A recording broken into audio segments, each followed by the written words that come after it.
بسم الله الرحمن الرحيم. السلام عليكم ورحمة الله وبركاته. إن الحمد لله نحمده ونستعينه ونستغفره ونعوذ بالله من شرور أنفسنا ومن سيئات أعمالنا. من يهده الله فلا مضل له ومن يضلل فلا هادي له، وأشهد أن لا إله إلا الله وحده لا شريك له، وأشهد أن محمدا عبده ورسوله. يا أيها الذين آمنوا اتقوا الله حق تقاته ولا تموتن إلا وأنتم مسلمون. يا أيها الناس اتقوا ربكم الذي خلقكم من نفس واحدة وخلق منها زوجها وبث منهما رجالا كثيرا ونساء، واتقوا الله الذي تساءلون به والأرحام إن الله كان عليكم رقيبا. يا أيها الذين آمنوا اتقوا الله وقولوا قولا سديدا يصلح لكم أعمالكم ويغفر لكم ذنوبكم، ومن يطع الله ورسوله فقد فاز فوزا عظيما. أما بعد، فإن أصدق الحديث كلام الله تعالى، وخير الهدي هدي محمد صلى الله عليه وعلى آله وسلم، وشر الأمور محدثاتها، فإن كل محدثة بدعة، وكل بدعة ضلالة، وكل ضلالة في النار. أما بعد، ma'asyiral muslimin rahimakumullah, kita melanjutkan kembali pembahasan kita dari beberapa hukum yang berkenaan tentang masalah as-salat. Telah kita jelaskan pada pertemuan yang pertama bahwa hadis-hadis yang datang dari Rasulullah sallallahu alaihi wasallam yang dikuatkan pula dengan beberapa dari firman-firman Allah Jalla wa Ala menjelaskan tentang wajibnya melaksanakan salatul jamaah di masjid bersama kaum muslimin, dan tidak diperbolehkan bagi mereka meninggalkan salatul jamaah di masjid-masjid kaum muslimin bersama dengan kaum muslimin, kecuali apabila mereka memiliki udzur yang menyebabkan mereka tidak mampu mendatangi salatul jamaah. Telah kita dengarkan ketegasan dari Nabi alaihi salatu wassalam, di mana beliau berkeinginan untuk membakar rumah orang-orang yang mereka tidak menyaksikan salatul jamaah. Bahkan beliau memerintahkan kepada orang yang dalam keadaan buta, apabila dia memiliki penuntun, maka diwajibkan bagi dia untuk mendatangi salatul jamaah.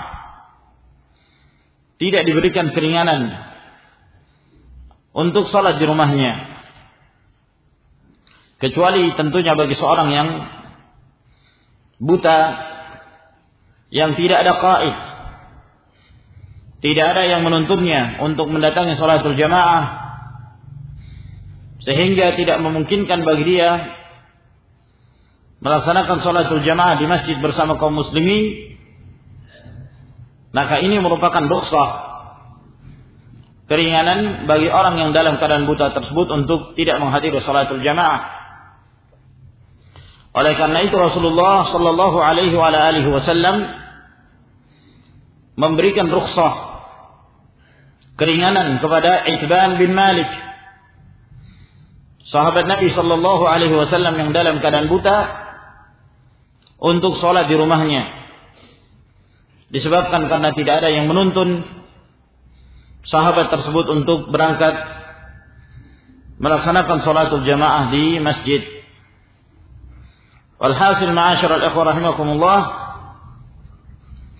salatul jamaah hukumnya adalah wajib bagi laki-laki yang telah mencapai usia balik dan tidak ada uzur yang menyebabkan dia tidak menghadiri salatul jamaah.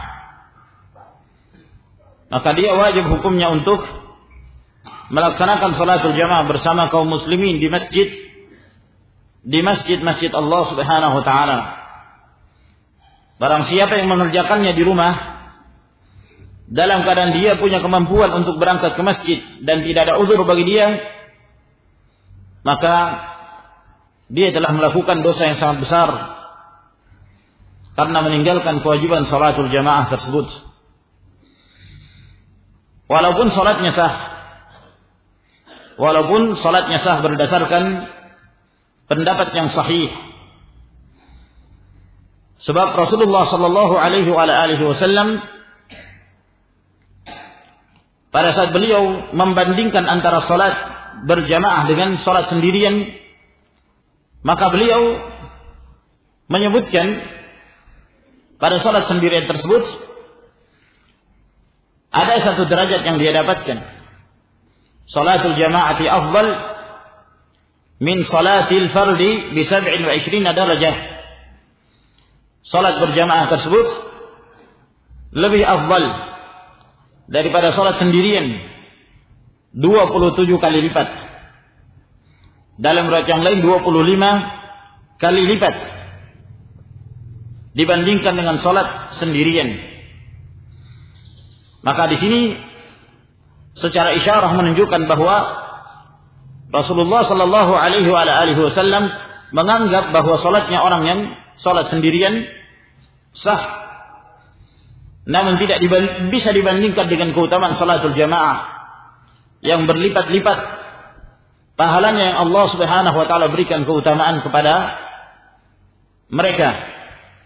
Namun dari hadis yang kita sebutkan tadi, ketika Rasulullah sallallahu alaihi wasallam menyebutkan keutamaan salatul jamaah dibandingkan salat sendirian, bukan berarti hadis tersebut menunjukkan bahwa salatul jamaah hukumnya sunnah sebagaimana yang difahami oleh sebagian mereka.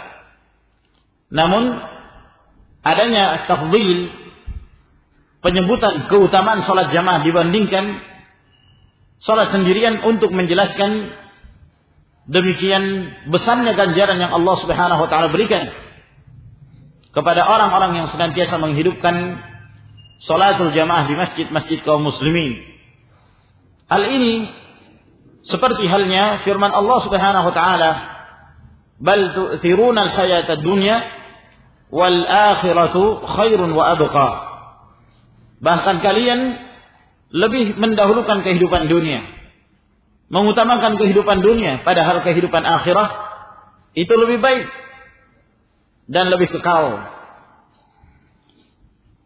Lebih baik dan lebih kekal. Ayat ini tidaklah menunjukkan bahwa mengutamakan kehidupan akhirah itu hanya afdal saja, hanya keutamaan saja, bukan satu hal yang wajib. Tidak demikian. Namun ayat ini Allah Subhanahu wa taala hendak menjelaskan tentang keutamaan orang-orang yang lebih mengutamakan kehidupan akhirah, bahwa akhirat itu jauh lebih baik dan itulah yang wajib, yang dijadikan sebagai tujuan oleh seluruh umat manusia. Tujuan mereka adalah kehidupan akhirah dan mendapatkan kebahagiaan di sisi Allah Subhanahu wa taala. Maka demikian pula di dalam hadis tersebut, ketika Rasulullah alaihi salatu wasallam menyebutkan keutamaan salatul jamaah dibandingkan salat sendiri tidaklah menunjukkan bahwa salat jamaah hukumnya sunnah, namun dalil-dalil yang telah kita sebutkan tadi menunjukkan wajibnya melaksanakan salatul jamaah bersama kaum muslimin di masjid-masjid kaum muslimin.